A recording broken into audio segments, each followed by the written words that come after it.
Welcome back, guys, to As the Corvette Crumbles Part 2. If you were here for Part 1, we had a Matchbox, I want to say 75 Corvette that was a white car with some pink graphics on the front. Looked like Barbie had defiled the car. We were on our way to making a pretty nice looking red Corvette, and I had damaged it. It fell, hit some metal shelving about 3 or 4 times before it hit the floor. I just dumped this in here, and I to start this, to start the stripping to get repainting, and I wanted to tell you guys there was questions about the citrus strip. This is the same stuff I've been using for a year. It's not pretty. See, I just put the Corvette in there. I just dumped it in, and it reminded me.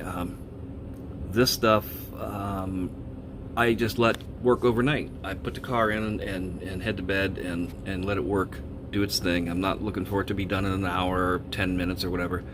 And it works, and there's plenty of proof in there.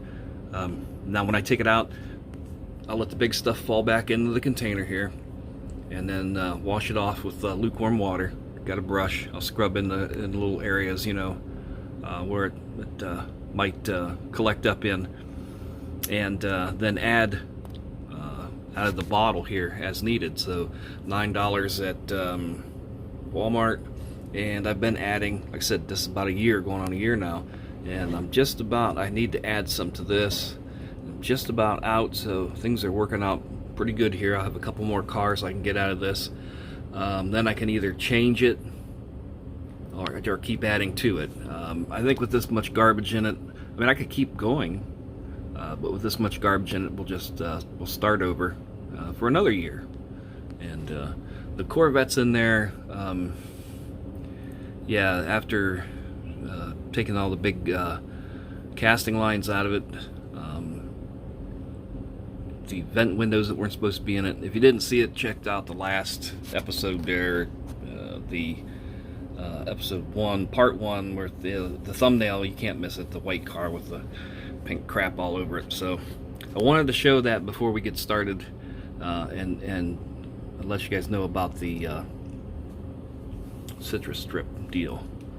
Alrighty, guys, then we'll put this in tonight. We'll see you tomorrow, and then we'll have a clean canvas to start with. We'll start painting again. Noticing on the chassis of the Corvette, we did have one part here. This right front wheel didn't take. The axle didn't glue in straight, or glue in right. And that's my fault. I've been using super glue, the gel, and it doesn't want to flow in there. I didn't put any baking soda on that. I just let it go in. The other axles are fine. This right front, I'm going to have to cut away a little bit what dried up on it there, and then we'll get it held in there better. Alright, guys, hang on. A few announcements real quick here. Coming up June 13th, Saturday, June 13th, is the Back to the 50s build with the 3 blind mice. I'll be taking part in that. Also, July 4th, a Rattle Can Rumble. I'll be taking part in that. Rattle Can Rumble is 77 Dodge vans done in a patriotic theme, all with spray paint, no airbrushing. And that is July 4th.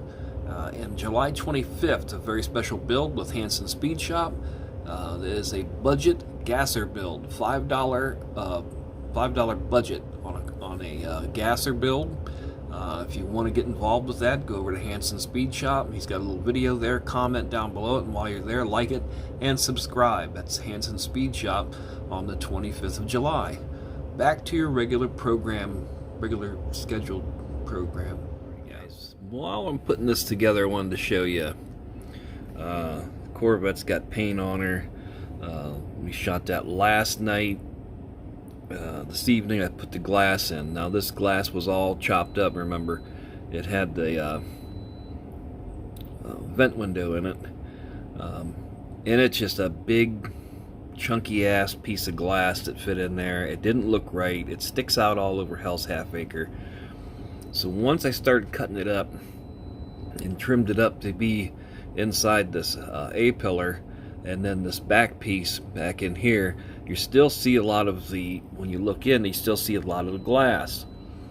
So I took black paint, and because the interior is black, let's go, I just free-handed some black up around the edges of the glass, that panel up inside on the back window, up around the front. The interior, like I said, the interior color is black, so it looked out there, it'll match up nice, and it just gives it a finished look, because that glass that was hanging out there just looks stupid.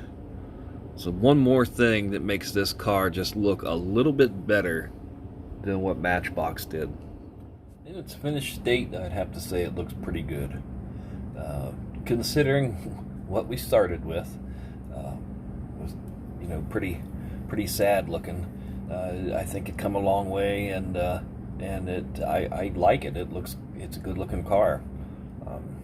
Nose is a little too long on it. Doors drop down just a little bit too much in there. You know, little thises and that's, you could pick at it, but hey, it's a long way from what it was. Second time around, the paint job looks just as good as the first. It's that same bright red from the 66 Nova build. It's about the only color that come to mind when I looked at the car. I didn't want to go. There's a lot of white Corvettes, and I think with the right color interior, you know, it would look good. But I see quite a few of them, and I saw some pictures of some red ones online, and I liked it. And I did see a few with black side pipes. So side pipes were blacked out, opened up in the back. We've got just the grills painted in up front. And like I said, there would be 2 bumper guards there, but if I was building one, I wouldn't have those on. I didn't like them very much, so I decided not to paint them in. Same thing around back. Got our marker lights, mag wheels by Scuderia 73, bigs and littles. Tail lights. Did manage to get some tail lights that look different than the bright red on the car. That is just a silver metallic enamel brushed in. It's a tester's enamel, and then the stoplight red. Now it's not painted in. It is. I got some and left it out, and got it rather thick and heavy, and I dabbed it in. You know, like you're making it thick like a lens, and I think it looks pretty good, because now you can at least differentiate in the back of the car between bumper and tail light lens. Again, no bumper guards in back. Same thing up this side. And the interior, like I was showing you, when it's together, you can see that window line in there now is blacked out. It looks like black interior trim. That glass looked like an afterthought in this car. Underneath, that black that we did looks pretty good as chassis black, and no detail under there, no oil pan, transmission, exhaust, nothing. Just a side pipe sticking off the side. So use your imagination under there, guys. Yeah, like I said, I like the car, especially considering what it come from. The idea, when I first saw it, I thought, oh my god, I'm going to throw this thing out. But I thought, nope, it'd be a good one on the channel just to see what we could do with it. So I appreciate everybody coming and checking it out.